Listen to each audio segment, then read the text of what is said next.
उसके लहू से धुलकर हुए पवित्र जाति, वो ही हमारा मित्र, वही परमेश्वर।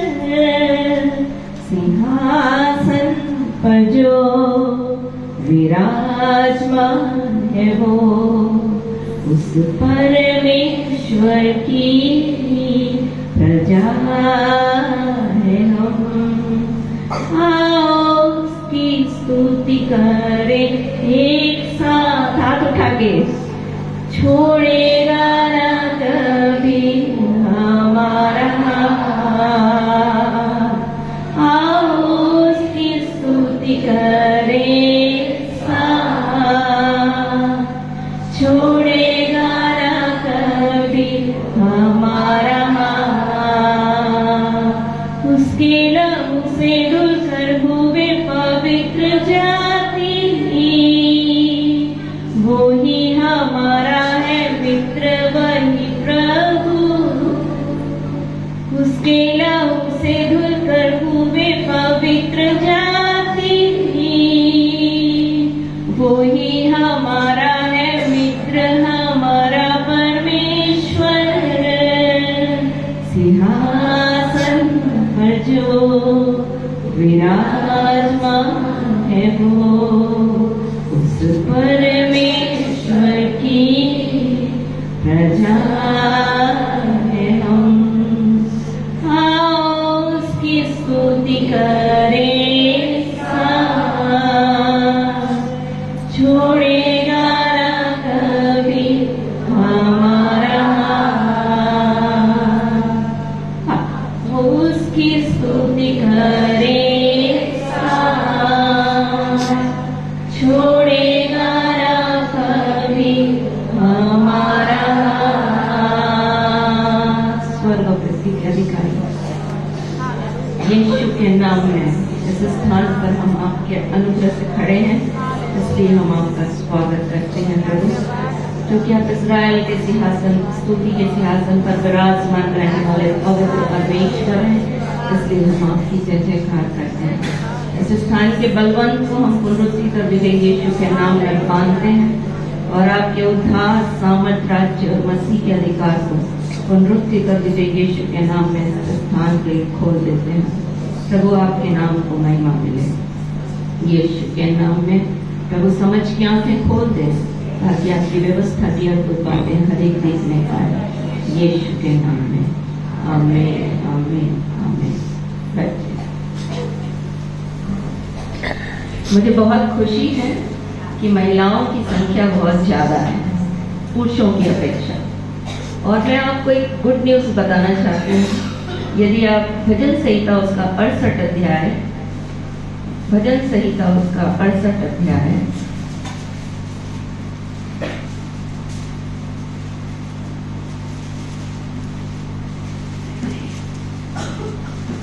उसका 11 और 12 पर, भजन संहिता उसका 68 अध्याय 68।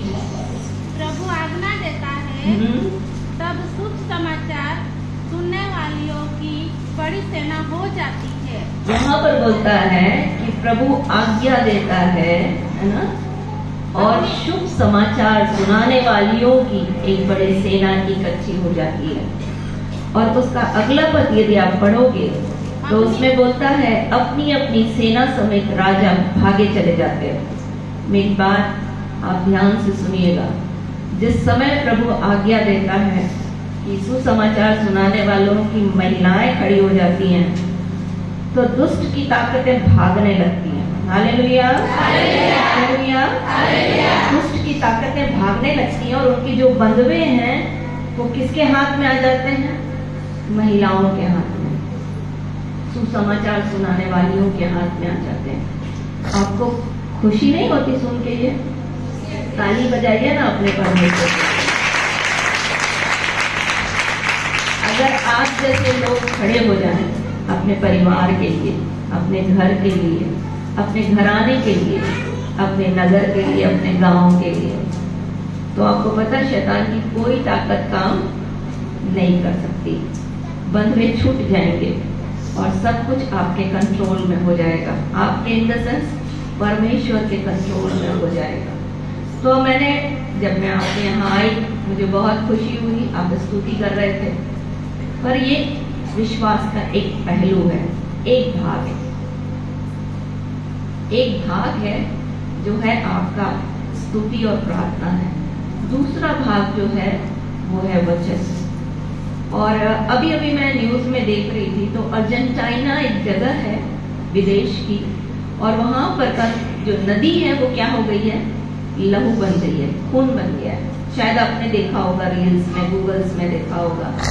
वहां पर अभी अभी का न्यूज है कि वहां की नदी जो है वो लहू बन गई है, और सब एकदम थरथरा रहे हैं, कांप रहे हैं। और कल ही के समय में हम एक बहन के साथ बात कर रहे थे, तो कल ही के समय में दिल्ली में फिर से भूकंप आ गया।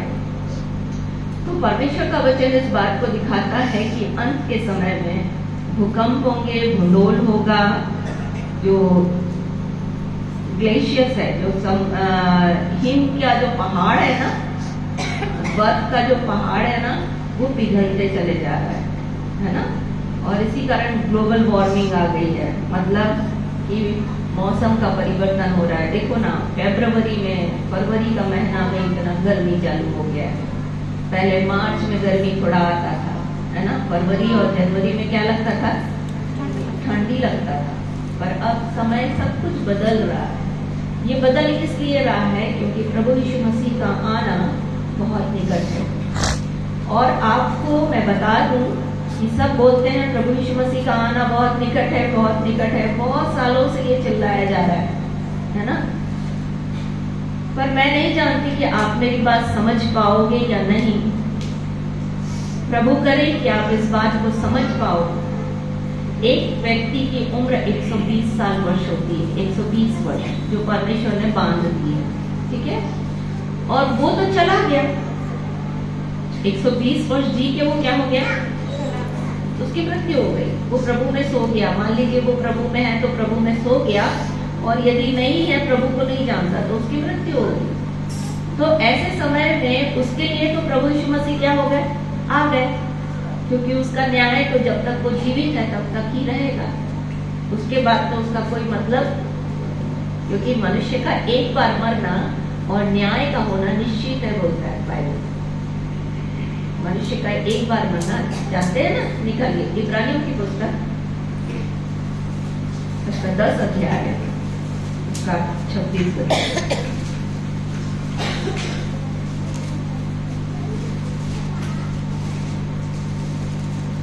इब्रानियों की पुस्तक, उसका 9 अध्याय, उसका 27 वचन।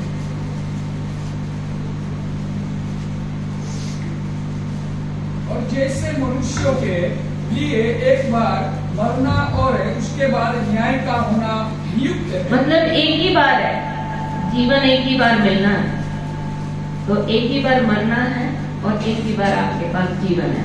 तो आपके लिए तो न्याय निश्चित हो गया। तो क्या होगा, आपके लिए तो यीशु मसीह आ ही गए। इसलिए कई वर्षों से चिल्लाया जा रहा है कि यीशु मसीह आने वाला है, आने वाला है, आने वाला है। और मैं क्षमा चाहूंगी कि मैंने समय नहीं पूछा। समय बताइए। 1 घंटा। 1 घंटा सोने के लिए तैयार है? शायद 1 घंटे से ज्यादा भी हो जाए, चलेगा ना? हालेलुया। मेरी एक बहन है जिसने स्वप्न देखा, दर्शन देखा। उस दर्शन में ऐसा था कि वो बाइबल पढ़ रही है और बाहर जो है लोग भाग दौड़ रहे हैं, अफरा तफरी मच रही है। तो इसने बाइबल अपनी खुली रखी और कमरे से बाहर निकलकर गई। ये दर्शन मैं आपको बता रही हूँ। जब वो कमरे से बाहर गई तो देखा लोग दौड़ रहे हैं, लोग दौड़ रहे हैं। तो किसी से उसने पूछा कि क्यों दौड़ रहे हो, क्यों इतना हाहाकार मच रहा है? बोले बाइबल नहीं है, बाइबल खत्म, बाइबल कुछ नहीं दिख रहा है, गायब हो गया, बाइबल गायब हो गई। ये खुश होने लगी, बोलने लगी ये पागल लोग हैं, ये बोल रहे हैं कि बाइबल गायब हो गई, पर मैं तो घर में क्या कर रही हूँ, बाइबल पढ़ रही हूँ। और वो तुरंत घर के अंदर आई और जैसे देखा तो उसकी बाइबल ब्लैंक हो चुकी।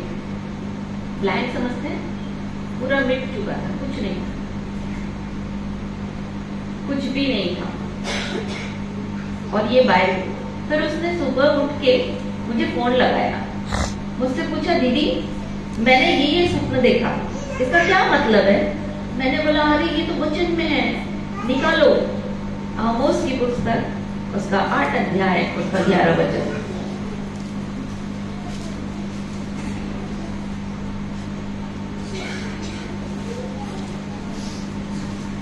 आमोस की पुस्तक 8 अध्याय, उसका 11 वचन।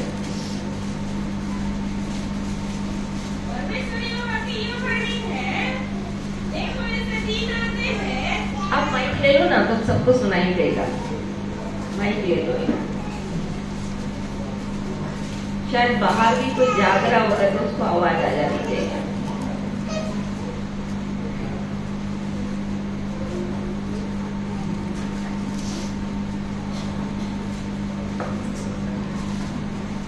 परमेश्वर यहोवा की यह वाणी है, देखो ऐसे दिन आते हैं जब मैं इस देश में महंगी करूंगा और उसमें न तो अन्न की भूख और न पानी की प्यास होगी, परंतु यहोवा के वचनों के सुनने की ही भूख प्यास होगी। क्या बोल रहा है? ऐसा समय आने वाला है जहाँ पर खाने की भूख नहीं होगी और इतनी महंगाई हो जाएगी, वो खाने की महंगाई नहीं होगी। क्यों जानते हैं? क्योंकि लोग जो हैं खाने से ज्यादा परमेश्वर के वचन को ढूंढेंगे। आगे पढ़िए। और लोग यहोवा के वचन की खोज में समुद्र से समुद्र तक और उत्तर से पूरब तक मारे मारे फिरेंगे, परंतु उसको न पाएंगे। परमेश्वर के वचन को ढूंढने के लिए मारे मारे फिरेंगे, पर उनको मिलने वाला नहीं है। ये कैसे होगा मालूम है आपको?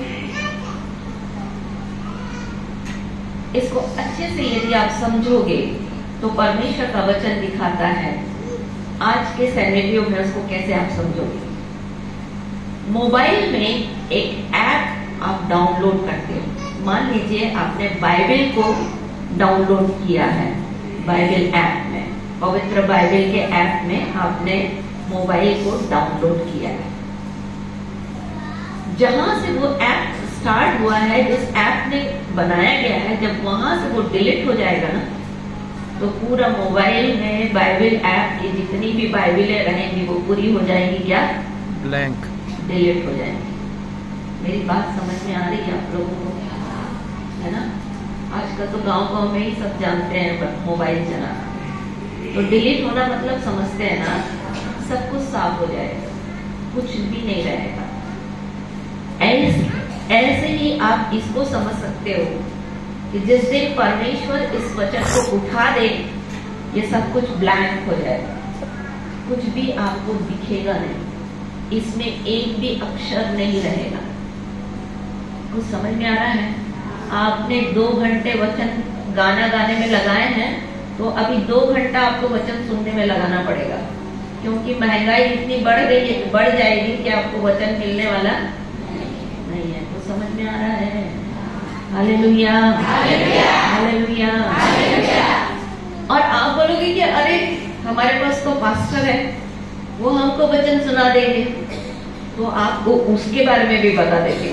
निकालिए यहेजकेल की किताब, उसका 7 अध्याय, यहेजकेल की किताब, उसका 7 अध्याय, 26 वचन।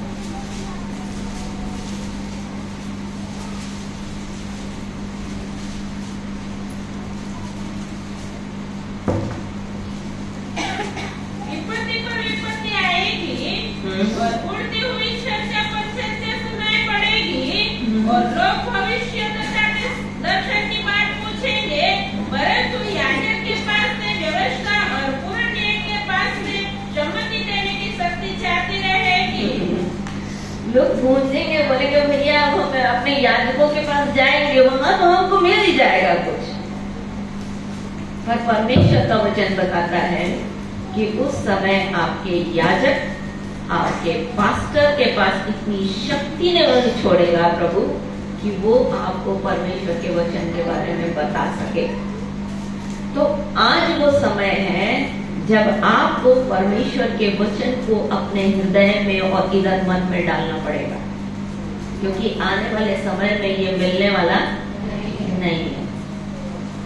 निकालिए, परमेश्वर की इच्छा क्या है।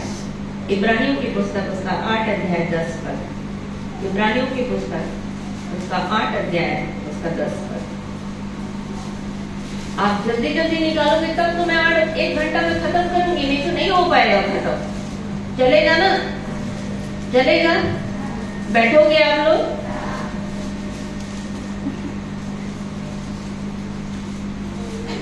और यह कि हे प्रभु, आदि में तूने पृथ्वी की नेव डाली और स्वर्ग तेरे हाथों की। इब्रानियों की पुस्तक 8 अध्याय उसका 10 वचन। फिर प्रभु कहता है कि जो वाचा मैं इन दिनों में बाद इज़राइल के घराने के साथ बांधूंगा, वो यह है कि मैं अपनी व्यवस्था को उनके मनों की डालूंगा। क्या बोल रहा है? मैं अपनी व्यवस्था उनके मनों में डालूंगा और हृदय में लिखूंगा, और मैं उनका परमेश्वर ठहरूंगा और वो मेरे बेटे और बेटियां ठहरेंगे। तो अगर आप परमेश्वर के बेटे और बेटियां, देखो संतान बनना अलग है, बेटा बनना अलग है, ठीक है? संतान और पुत्र दो अलग अलग चीजें हैं। गलतियों की पुस्तक 4 अध्याय 4 पद आप पढ़ोगे तो आपको मिल जाएगा। मैं नहीं खुलवा रही।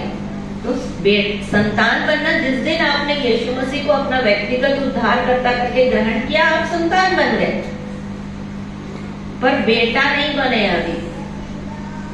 तो समझ में आ रहा है? इस घर, ये मान लीजिए ये घर है, जिसका घर है उसके घर में बच्चा पैदा हो जाता है, तो ये घर किसका हो जाता है? किसका हो जाता है? बच्चे का हो जाता है। पर बच्चा इसका फायदा कब उठा पाएगा? जब वो बड़ा होगा। समझ में आ रहा है? तो बड़ा होना पड़ेगा। खाली बच्चा रहने से काम नहीं चलेगा, खाली दूध पी लेके, दूध पी पी के चले जाने से काम नहीं चलेगा। अभी खाना भी खाना पड़ेगा। इसलिए वहां पर बोल रहा है कि मैं अपनी व्यवस्था तुम्हारे हृदय में लिखूंगा और तुम्हारे मनों में डालूंगा, तब मैं तुम्हारा परमेश्वर ठहरूंगा और तुम मेरे बेटे और बेटियां ठहरोगे।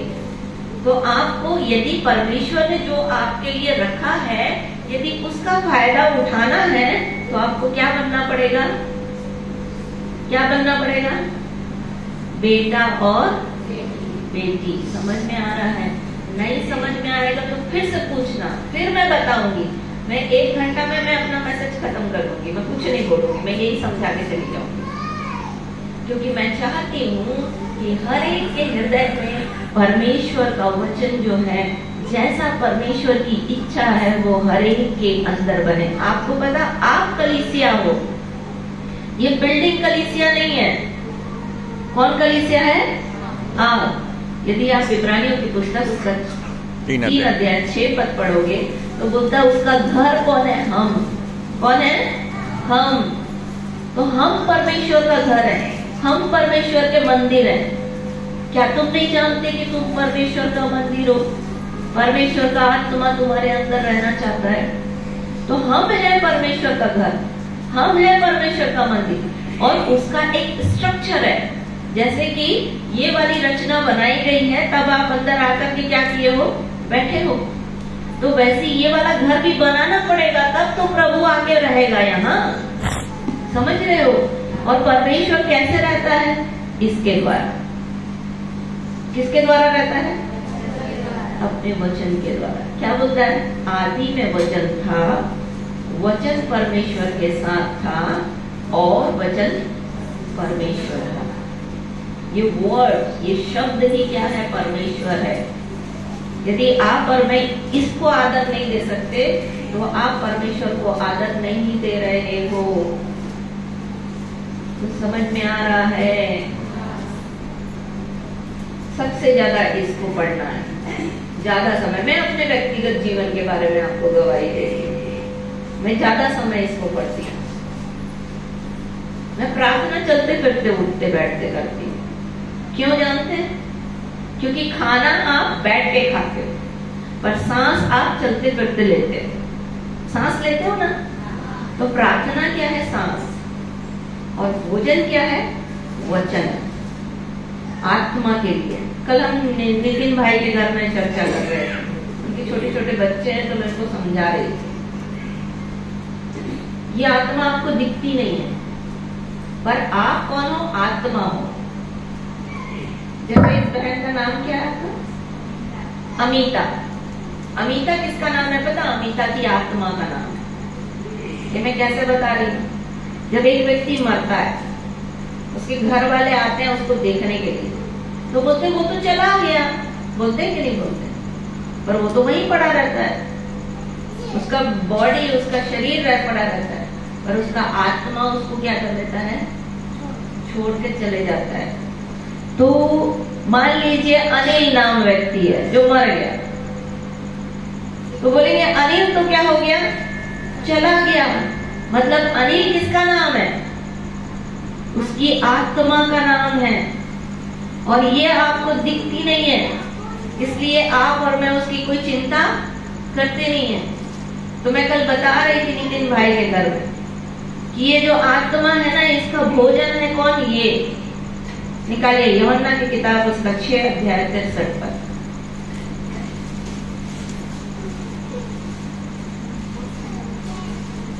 यूहन्ना की किताब, यूहन्ना रचित सुसमाचार, उसका 6 अध्याय, उसका 63 पर। आत्मा तो जीवनदायक है, शरीर से कुछ लाभ नहीं। जो बातें मैंने तुमसे कही वो आत्मा भी है और जीवन भी है। ऐसे लिखा है। तो ये जो किताब है ना, ये जीवन है और यही आत्मा है। और ये जो बातें प्रभु ने की है, इसको आपको अंदर लेकर जाना पड़ेगा।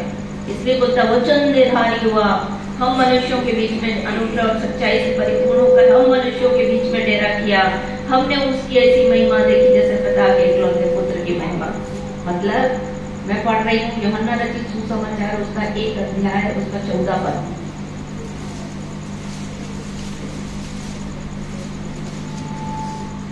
पढ़िए।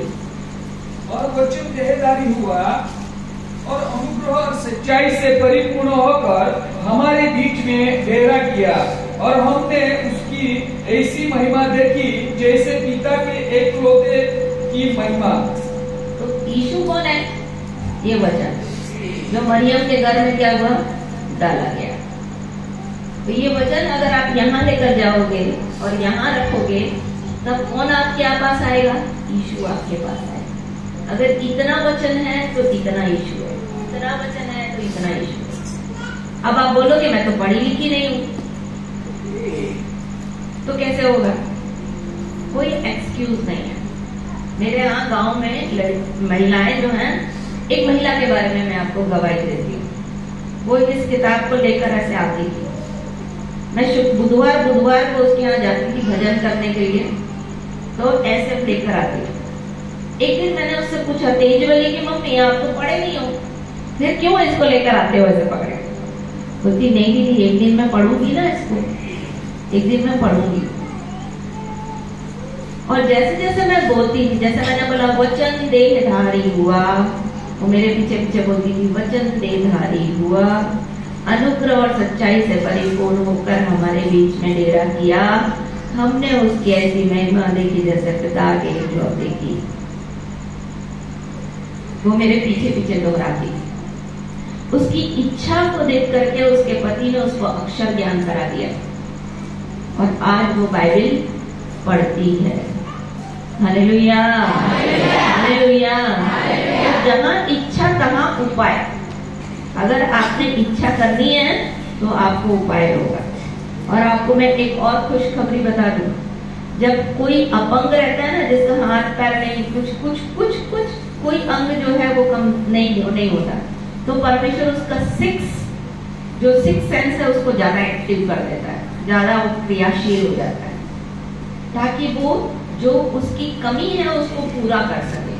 जैसे मान लीजिए आंख नहीं दिख रहा, तो कान की तरह अच्छा सुनाई देगा कि वो आंख की कमी को क्या कर ले, पूरा कर ले।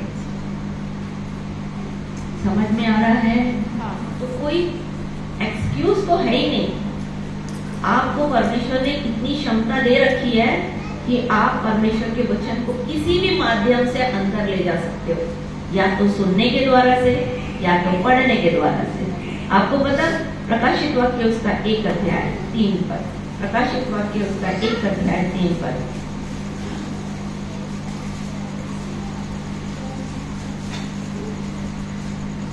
धन्य है वो जो उस भविष्यवाणी के वचन को पढ़ता है और वे जो सुनते हैं और उसमें लिखी हुई बातों को मानते हैं। यदि इंग्लिश में आप NIV वर्जन पढ़ोगे ना, तो वहां पर बोलता है blessed those who read aloud, मतलब धन्य है वो जो ऊंचे शब्द से परमेश्वर के वचन को बोलता है, पढ़ता है, और वो जो सुनता है, और वो जो उसकी लिखी हुई बातों को मानता है। ऐसा नहीं है, जो लिखी हुई बातों को कीप इन योर हार्ट, मतलब रखता है कहाँ पर, हृदय में।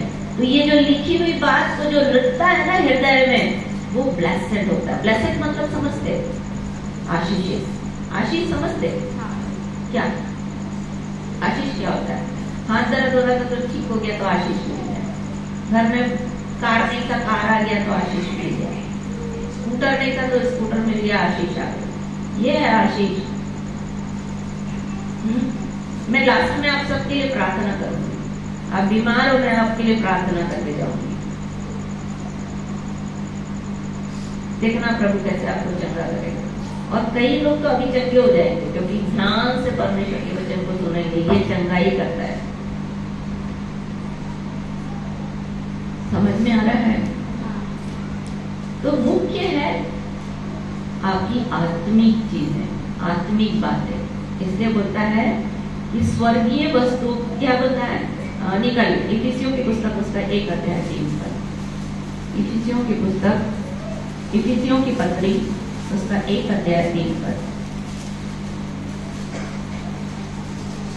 हमारे प्रभु यीशु मसीह के परमेश्वर पिता का धन्यवाद हो कि उसने हमें मसीह में स्वर्गीय स्थानों में सब प्रकार की आशीष दी है। नहीं, यहाँ पर लिख लो, उस जगह में लिख लो आत्मिक आशीष है।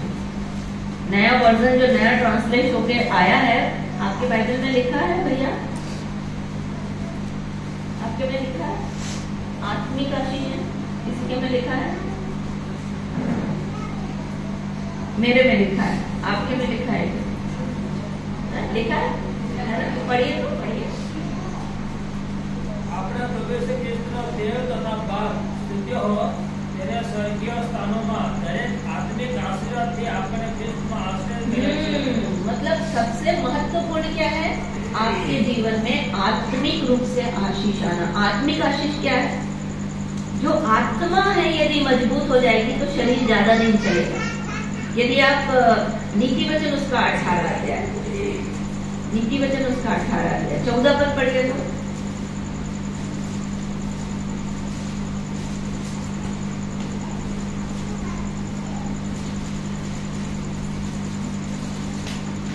रोग में मनुष्य अपनी आत्मा में संभलता है, पर जब आत्मा हार जाती है तो उसको कौन संभाल सकता है? ऐसे लिखा है, ऐसे लिखा है। रोग में मनुष्य अपनी आत्मा में संभलता है। मतलब ये जो शरीर है ना, जब आप रोगी हो जाओगे ना तो किसमें संभलोगे आप? आत्मा में। अगर आत्मा हार जाएगी तो नहीं, फिर सीधा आत्महत्या करता है। तो रोग रहेगा तो डॉक्टर बोलता है, कितना भी बड़ा बीमारी रहेगा। मैं कैंसर हॉस्पिटल में गई थी, जितना लड़का लोग गुटखा मुटका खाते हैं ना, ये सब लोअर जॉ जो है पूरा काट देता है डॉक्टर, पूरा यहाँ से यहाँ तक सिल देता है। फिर खाना खाना भूल जाते हैं लोग, क्योंकि सारा चीज नाक से होता है। नाक में पाइप लगा देता है डॉक्टर, फिर पाइप से उसको खींचना पड़ता है दूध, और दूध में दवाई डाल करके उसको देता है, क्योंकि वो तो खाना खा ही नहीं सकता। ये सब कट गया है, ये सब डॉक्टर निकाल देता है, निकाल के फेंक देता है। तो उसको भी बोलता है, उसको पता है कि मेरा माउथ कैंसर है, फिर भी डॉक्टर बोलेगा नहीं, तुम क्या हो जाएगा, तुम ठीक हो जाएगा। क्या बोलता है? ठीक हो जाओ। वो दवाई ऊपर दवाई, दवाई ऊपर दवाई चेंज करता है, फिर भी बोलता है क्या हो जाएगा, तुम ठीक हो जाएगा। क्यों?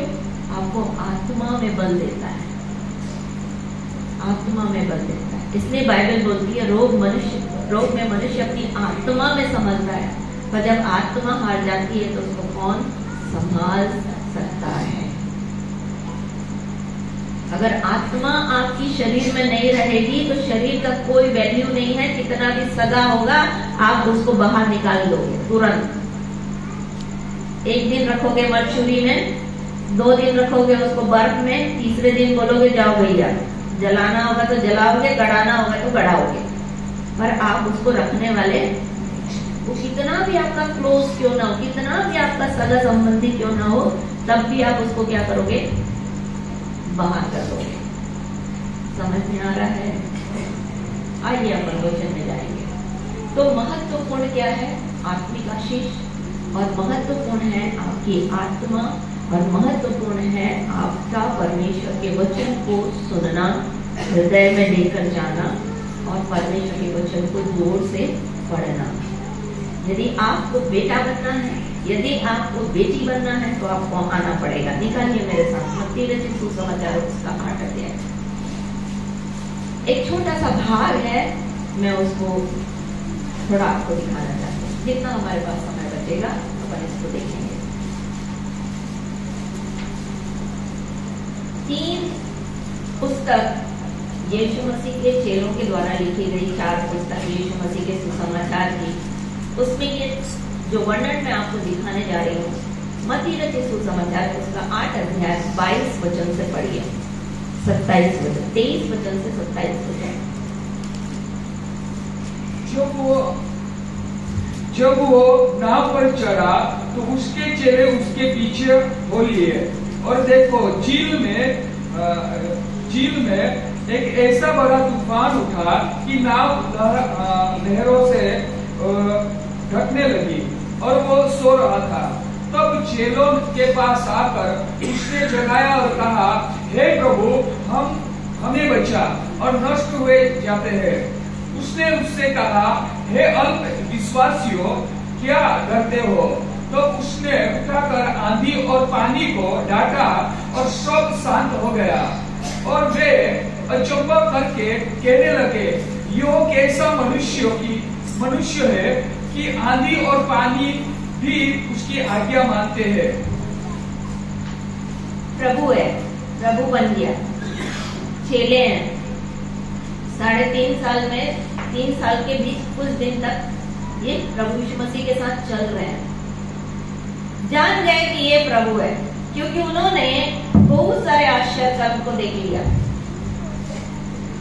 जब विपत्ति पड़ी तो क्या बोला? ये कैसा मनुष्य है भैया, ये कौन मनुष्य है? समझ में कुछ आया?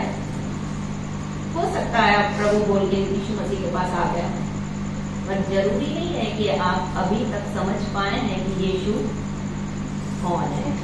मैं अभी ये 6 दिनों की मीटिंग में एक भाई पूछ रहे थे कि आपकी 6 दिनों की सभा चल रही है, मतलब 6 सेक्शन चलेंगे, तो क्या सीरीज चलेगी? सीरीज ये है कि जितने जगह मैं जाऊंगी मैं ये बताऊंगी यीशु मसीह कौन है, यीशु मसीह कौन है। तो आप यीशु मसीह के पास आ गए, आपने यीशु मसीह को ग्रहण कर लिया, आप यीशु मसीह के संतान बन गए, परमेश्वर की संतान बन गए। पर जब समस्या आती है तो क्या होता है? ये चेले लोग बोलने लगे, अरे प्रभु तू सो रहा है, हम लोग यहाँ पर मर रहे। इसी को क्या बोलता है? देखो मरकुस की किताब उसका 4 अध्याय 35 पद से 41 पद तक। मरकुस की किताब उसका 4 अध्याय 35 पद से 41 पद तक। उसी दिन जब सांझ हुई तो उसने चेलों से कहा, आओ हम पार चले। और वे भीड़ को छोड़कर जैसे वो था वैसे ही उसे नाव पर साथ ले चले, और उसके साथ और भी नावें थी। तो बड़ी आंधी आई और लहरें नाव पर यहाँ तक लगी कि वो पानी से भर जाती थी, और वो आप पिछले भाग में गद्दी पर सो रहा था। तब उन्होंने उसे जगाकर उससे कहा, हे गुरु, क्या तुझे चिंता नहीं कि हम नष्ट हुए जाते हैं? तब उसे उठाकर आंधी को डांटा और पानी से कहा, शांत रहो, थम जा। और आंधी थम गई और बड़ा चैन हो गया। यहाँ पर क्या बोलते हैं चेले? हे गुरु। क्या बोलते हैं? हे गुरु, मतलब मास्टर बना दिया उसको, शिक्षक बना दिया। और वहां पर क्या बना दिया? लॉर्ड बना दिया, प्रभु बना दिया। और आप जब लुका में आएंगे तो वहां भी प्रभु बोलते हैं। पर क्या बोल रहे हैं कि ये कौन मनुष्य, क्या बोलता है? पढ़िए तो मत्ती की किताब उसका 4 अध्याय है, उसका 41 पढ़िए तो। ये कौन है बोलता है? यीशु मसीह के साथ रह रहे हैं, फिर बोल रहे हैं ये कौन है? ये तो सो रहा है, ये तो हमारे पर ध्यान ही नहीं दे रहा, ये कौन है? ये डाउट्स कब आएंगे मैं आपको बताना चाहती हूँ।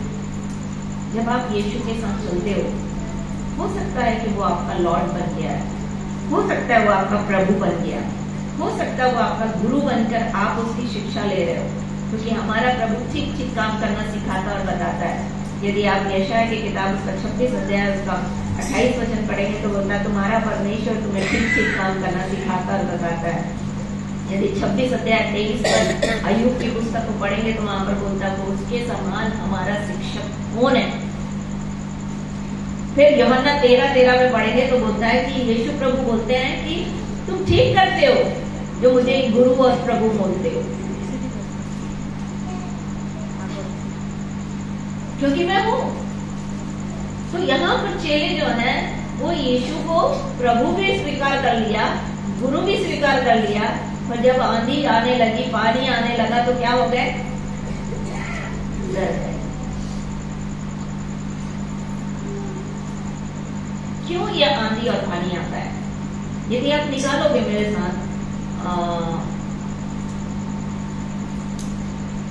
भजन संहिता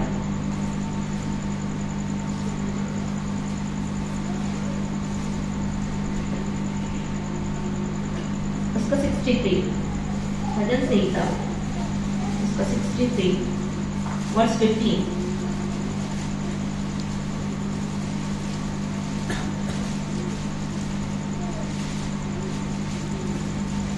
भजन संहिता 63 नहीं है ना, 83 है।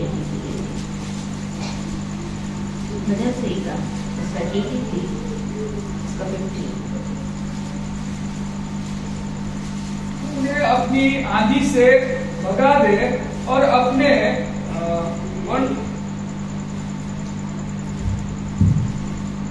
उन्हें अपनी आंधी से भगा देता है और बवंडर से घबरा देता है। तो ये जो आंधी और पानी है ना, ये वेव है। क्या है?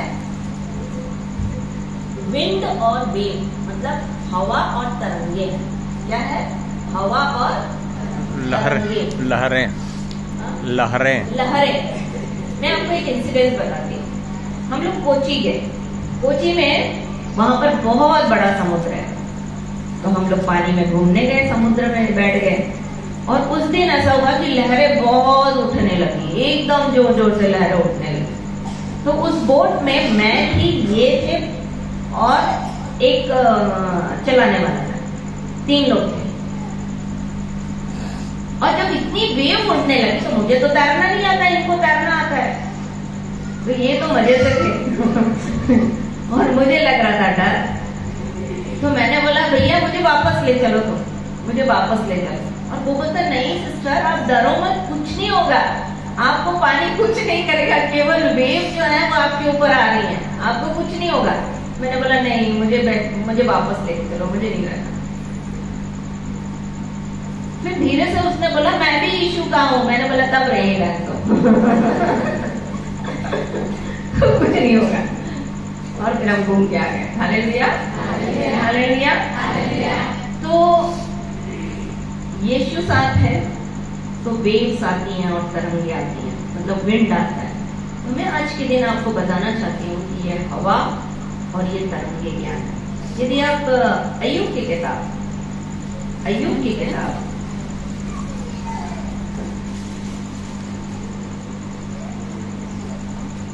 उसका 10 अध्याय है,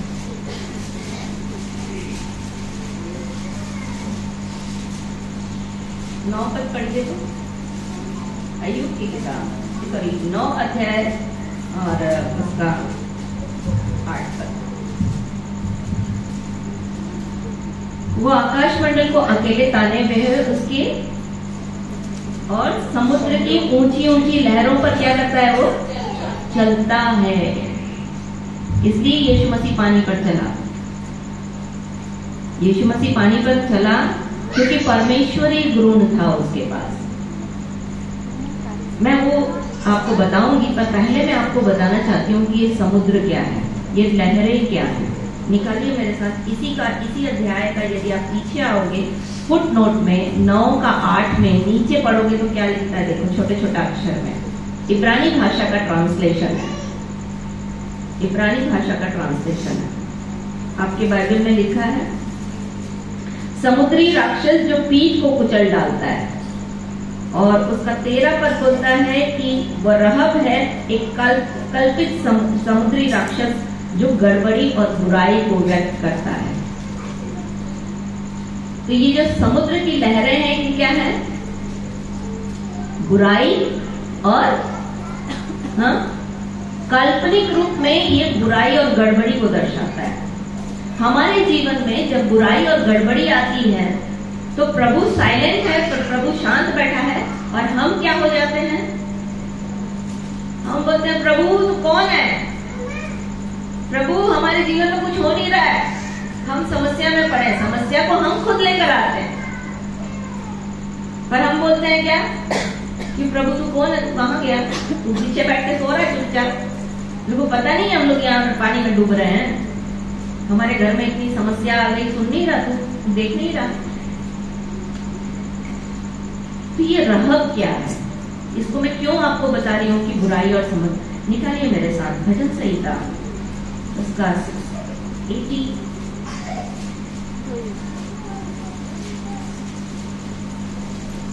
भजन संहिता उसका 87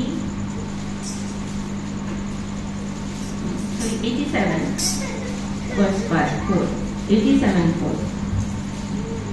मैं अपने जान पहचान वालों से रहब और बाबेल की चर्चा करूंगा बोलता है। तो रहब जो है ना वो इब्रानी भाषा का शब्द है, और इब्रानी भाषा में रहब जो है वो मिस्र को दर्शाता है। मिस्र मतलब संसार, इसको दर्शाता है, संसार को दर्शाता है।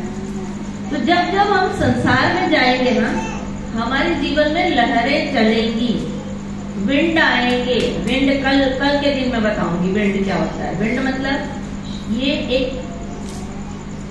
वायु देवता है। इफिसियों की पुस्तक उसका 2 अध्याय, इफिसियों की पुस्तक उसका 2 अध्याय।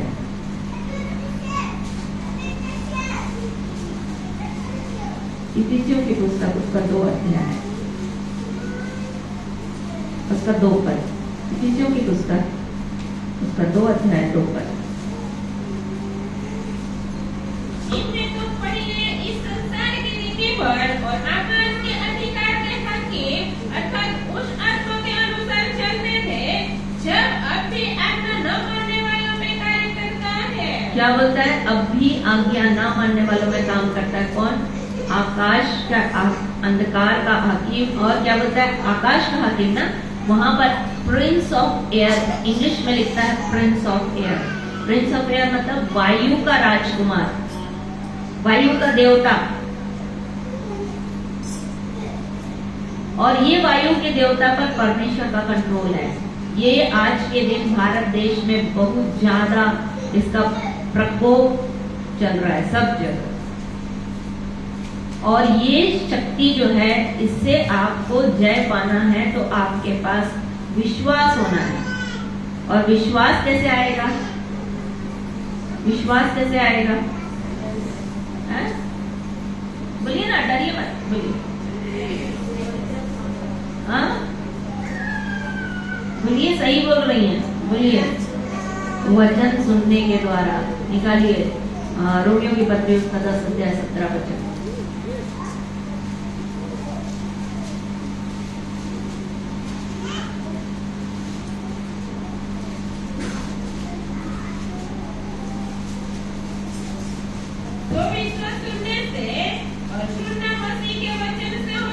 इसको सही कर लीजिए अपने बाइबल में। मैं जो बता रही हूँ ना, ये आपके आत्मिक जीवन की आत्मिक उन्नति में बढ़ने में आपकी मदद करेगा।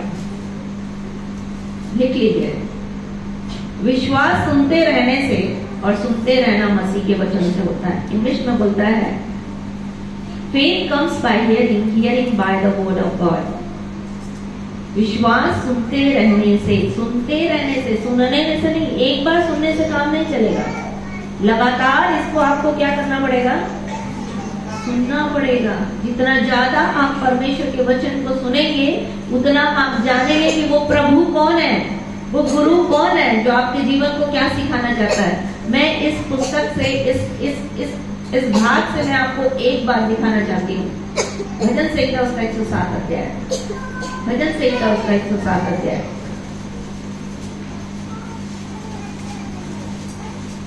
उसका 29 पद। भजन संहिता 107 अध्याय उसका 29 पद।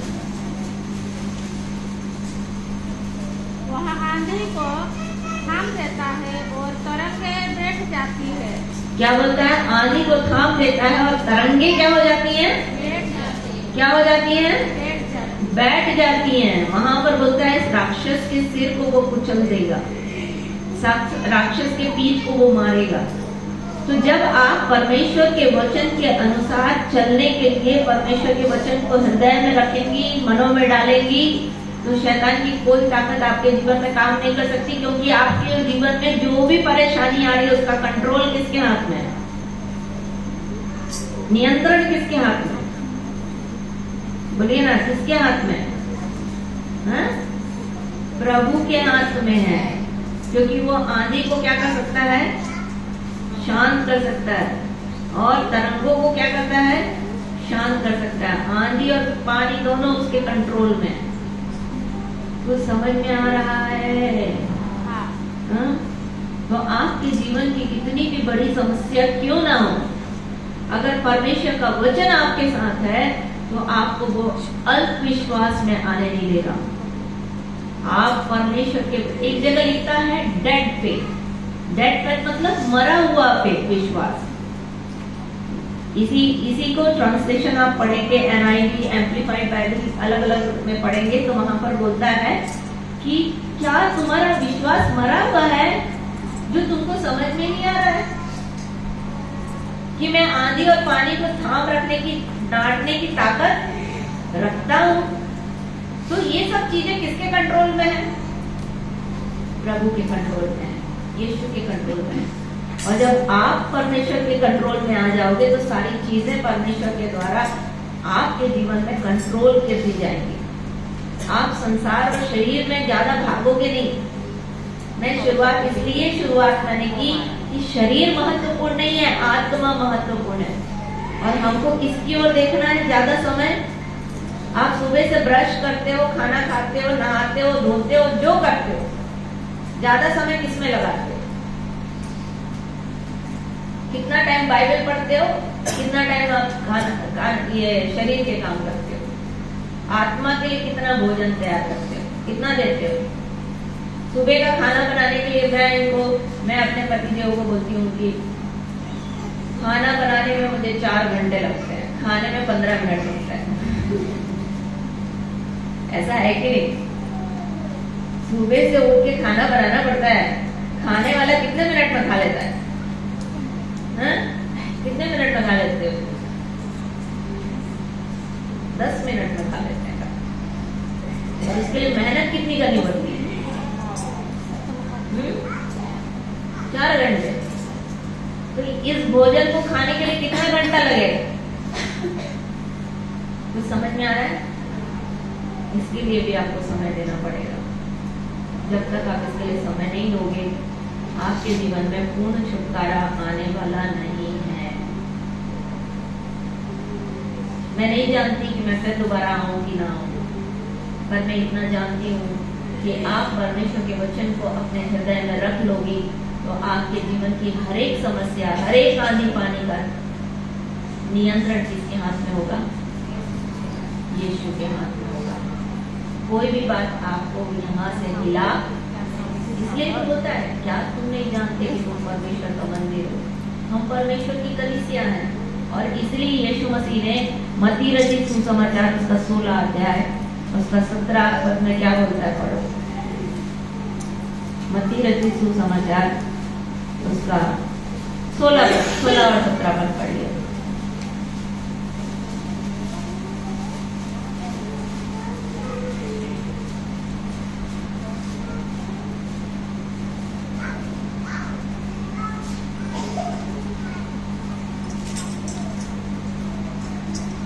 मिला?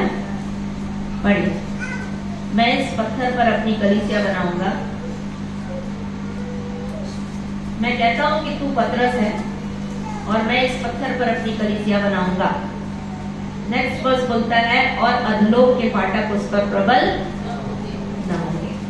मतलब शैतान की कोई भी ताकत आपके जीवन को प्रभावित नहीं कर सकती यदि यीशु आपके नाव में सवार है। और यद्यपि वो सो रहा होगा तो परिस्थितियां उसके कंट्रोल में है, क्योंकि आंधी और पानी को थामने का अधिकार किसके हाथ में है? यीशु के हाथ में। परमेश्वर को कभी किसी ने नहीं देखा। निकालिए यूहन्ना रचित सुसमाचार उसका 1 अध्याय 18 पद लिख लीजिए, आप पढ़ लीजिएगा, मैं वहां पर आपको बता देगी।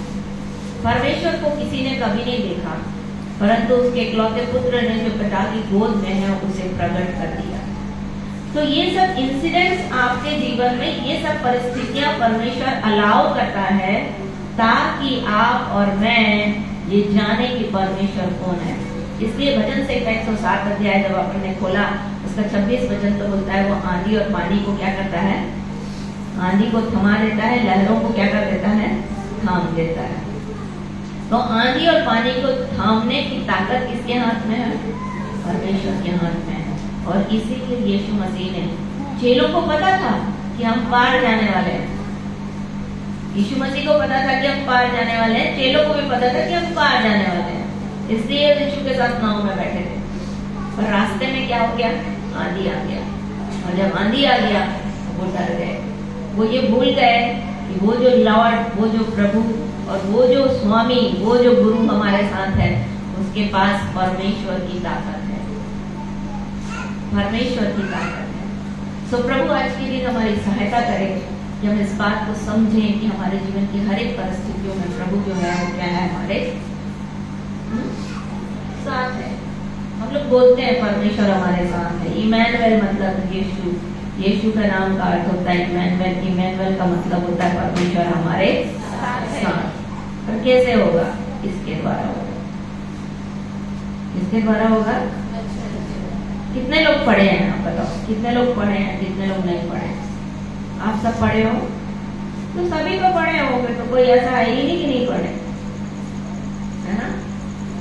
तो आप तो वचन को ज्यादा समझ लीजिए, क्योंकि फिर मैं वही बात कहूँगी, परमेश्वर आज्ञा देता है कि सुसमाचार सुनाने वालों की एक बड़ी सेना इकट्ठी हो जाती है। यदि आप परमेश्वर के वचन को अपने जीवन में महत्व देंगे तो परमेश्वर की एक सेना बड़ी तैयार होगी। और राजा के लूट को आप क्या करोगी अपने घर में? वो स्त्रियां जो परमेश्वर के घर में रहती हैं, दिखा देती हूँ मैं, निकाली मेरे साथ। यह भजन संहिता उसका 68 अध्याय, भजन संहिता उसका 68 अध्याय।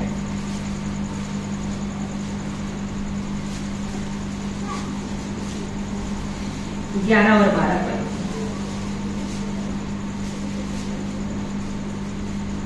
प्रभु आज्ञा देता है, तब सुसमाचार सुनने वालों की बड़ी सेना हो जाती है। सुनाने वालों की 12 पद। अपनी अपनी सेना समेत राजा भागे चले जाते हैं और गृहस्थीन लूट गृहस्थीन लूट को बांट लेती है। पर यहाँ पर बहुत हिंदी में मिस्टेक है। आपके गुजराती में पढ़िए तो क्या लिखा है? वचन આપે છે ભગવાન કહેનારી સ્ત્રીઓ મનુષ્યો છે એના પર તેઓ નાશે છે, તેઓ નાસી જાય છે અને ઘેર રહેનારી સ્ત્રી તે રહે છે। अब मुझे समझाओ क्या लिखा है?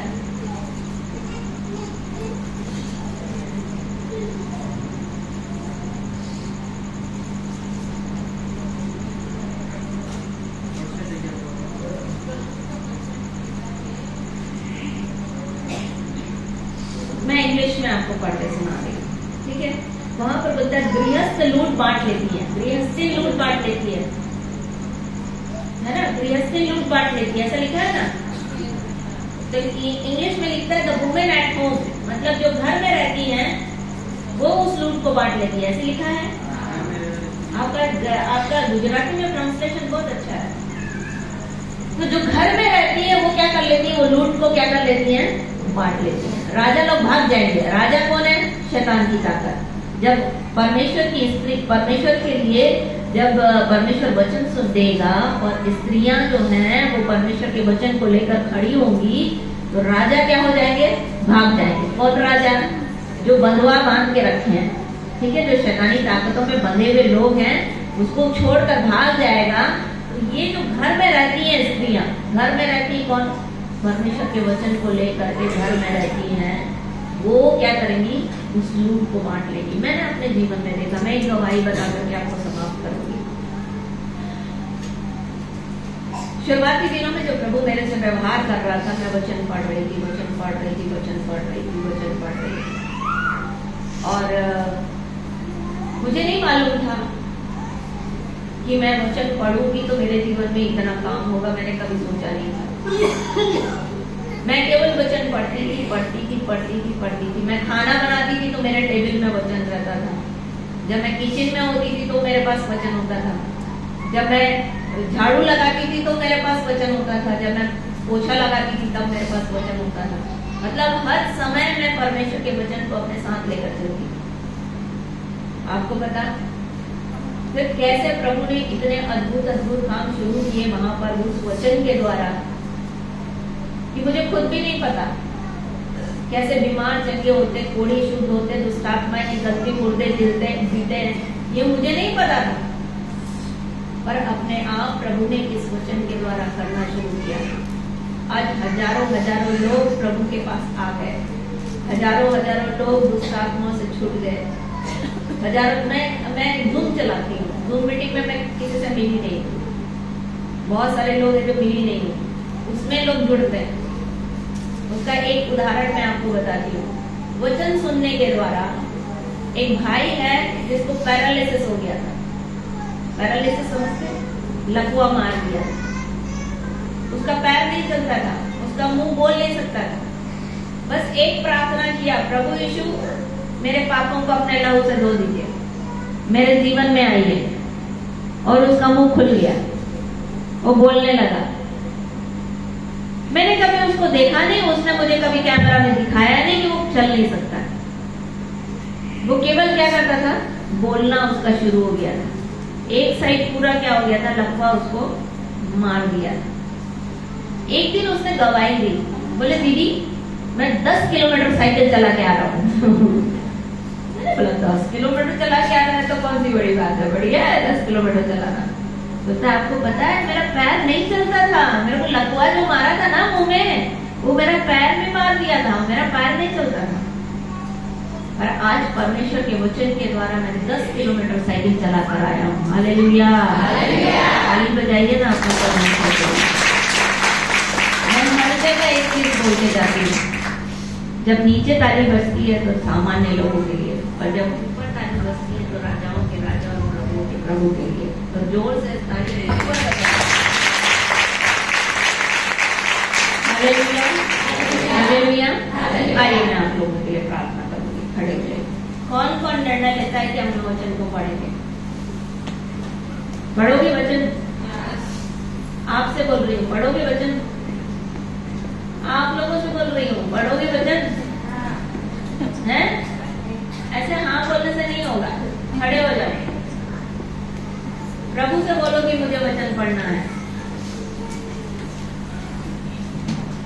देखो बच्चा लोग, वचन नहीं पढ़ोगे ना तो कुछ नहीं होने वाला है ना। आप आओगे और यहाँ से चले जाओगे और 2-3 गाना गाओगे, पर जब वेव्स आएंगी, जब लहरें आएंगी, जब विंड होगा मतलब हवा चलेगी, तब आप उसमें खड़े नहीं रह सकोगे, वो आपको क्या करेगी?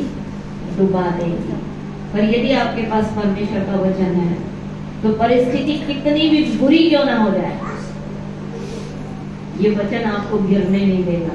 इसलिए बोलता धर्मी यदि 7 बार गिरे तो भी यहोवा उसको उठाकर खड़ा करेगा। Hallelujah, hallelujah, hallelujah, hallelujah, hallelujah. मैं हूँ यहाँ प्रभु, मैं हूँ यहाँ। निर्णय लीजिए आज के दिन, निर्णय लीजिए कि प्रभु मैं आपके वचन को पढ़ूंगी, प्रभु मैं आपके वचन को पढ़ूंगा। मैं आत्मिक भोजन के लिए मुझे आपके वचन की आवश्यकता है। ये प्रभु आपके सामने है, प्रभु के बीच, आपके बीच में है, वो आपके निर्णय को सुन रहा है, वो आपके जीवन में काम करेगा। वो आपके जीवन में जब आप गिरने लगोगे ना, परमेश्वर का वचन बोलता है, यदि आप यशायाह की किताब उसका 30 अध्याय उसका 21 वचन पढ़ोगे तो उसमें बोलता है जब मैं दाहिने बाएं मुड़ता हूँ पीछे से आवाज आती है कि मार गई इसी पर चल। तो जब आप बोलोगे कि प्रभु मैं आपके वचन को पढ़ना चाहती हूँ, प्रभु मैं आपके वचन को पढ़ना चाहता हूँ, तो जब आप नहीं भी पढ़ रहे होगे ना, पवित्र आत्मा आपको अगुवाई देगा। मैं पवित्र आत्मा में होकर के आज के दिन आपकी इस बात को कह रही हूँ, वो आपको संभालेगा यदि आपने निर्णय ले लिया। इसलिए मेरे साथ निर्णय लीजिए, मेरे साथ बोलिए प्रभु आज के दिन से मैं आपके वचन को पढ़ूंगी। प्रभु मैं आपके साथ चलना चाहती हूँ, मैं आपके साथ चलना चाहता हूँ।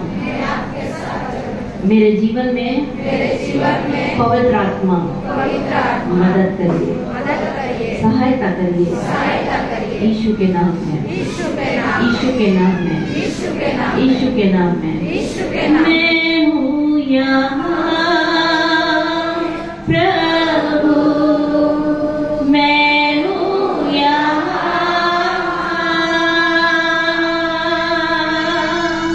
मैं हूँ यहाँ प्रभु, मैं हूँ यहाँ। आराधना करूँगी मैं पूरे दिल से, मैं तुझको ढूंढूंगी संपूर्ण मन से, तेरी सेवा करूंगी मैं सारे जीवन से। मैं हूँ यहाँ, मैं हूँ यहाँ प्रभु, मैं हूँ यहाँ, मैं हूँ यहाँ प्रभु, मैं हूँ यहाँ। उद्धारक मेरा तू, मेरे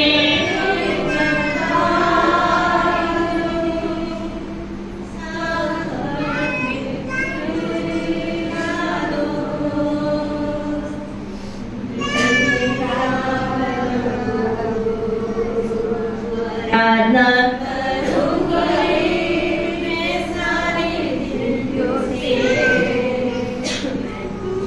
ढूंढूंगी संपूर्ण मन से, तेरी सेवा करूंगी मैं सारे जीवन से। मैं हूँ यहाँ,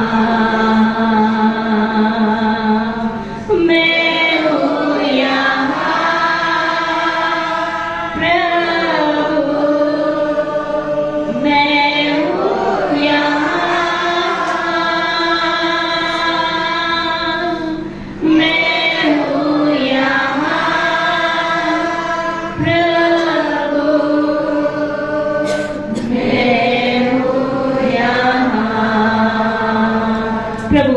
बच्चों ने इस बात को स्वीकार किया है।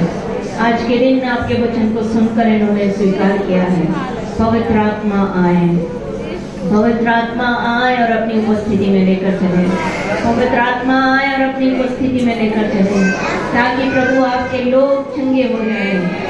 यीशु के नाम में आज के दिन जितने लोग बीमार हैं उनके लिए मैं प्रार्थना करती हूँ प्रभु, अपना हाथ बढ़ाकर इन्हें चंगा करें। चिन्ह और अद्भुत काम आपके प्रिय पुत्र पवित्र सेवक यीशु के नाम से अब भी और इसी वक्त होने पाए। हर एक दर्द यीशु के नाम में शरीर से चला जाए, हर एक गांठें यीशु के नाम में शरीर से चली जाए, हर एक यूट्रस का प्रॉब्लम यीशु के नाम में सामान्य हो जाए।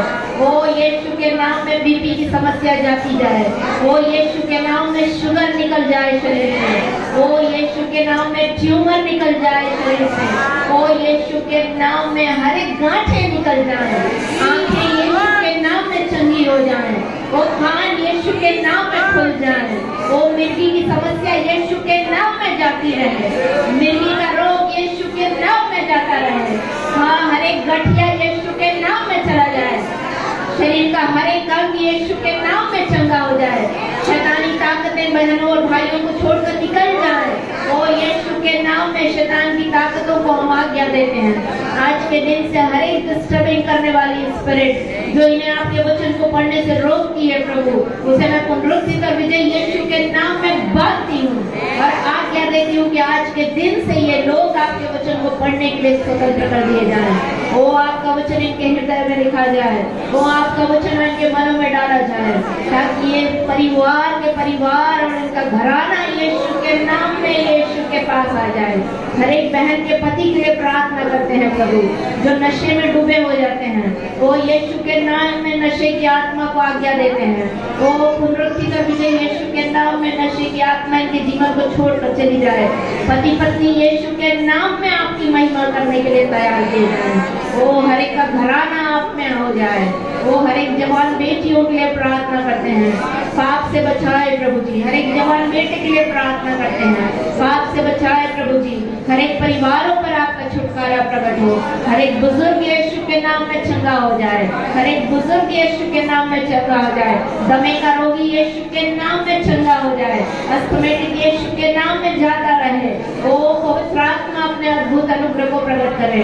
आज के दिन से जो भी समस्या है प्रभु, वो यीशु के नाम में इनके जीवन से जाती रहे। पापों को क्षमा करें, धार्मिकता में लेकर चले, अपने वचन को दृढ़ करें। यीशु के नाम में इन परिवारों को हम आशीष देते हैं प्रभु। इस कलीसिया को मैं यीशु के नाम में आशीष देती हूँ। आपके अनुग्रह को खोलती हूँ, आपके मुख के प्रकाश को खोलती हूँ। आपका मुख इनकी ओर बना रहे, आपके दूतों की रक्षा इनके जीवन के लिए की जाए। आपकी शांति, आपके विद्या आसंतक के साथ बनी रहे प्रभु। आने वाले समय में ये कमरा और भी भर जाए। पवित्र आत्मा, बहुत सारी आत्माएं जो आपसे झपट कर निकाली जाए। पवित्र आत्मा, हम पास्टर और उनकी पत्नी के लिए आपसे प्रार्थना करते हैं, उन्हें अभिषेक को दे प्रभु, ताकि बहुतों के जीवन के लिए आशीष का कारण बनाए। तो उनकी आवश्यकताएं यीशु के नाम में पूरी की जाए। आपके राज्य और महिमा के लिए और भी इस्तेमाल करें प्रभु, जैसा आपने अब तक किया है उसके लिए हम आपका धन्यवाद करते हैं। आगे प्रभु और भी अपने अद्भुत अनुग्रह में लेकर चले। पवित्र आत्मा, हम आपका धन्यवाद करते हैं। आपकी पवित्र उपस्थिति के लिए हम आपका धन्यवाद करते हैं। आपकी पवित्र उपस्थिति के लिए आपका धन्यवाद करते हैं। हाँ हाँ हाँ हाँ,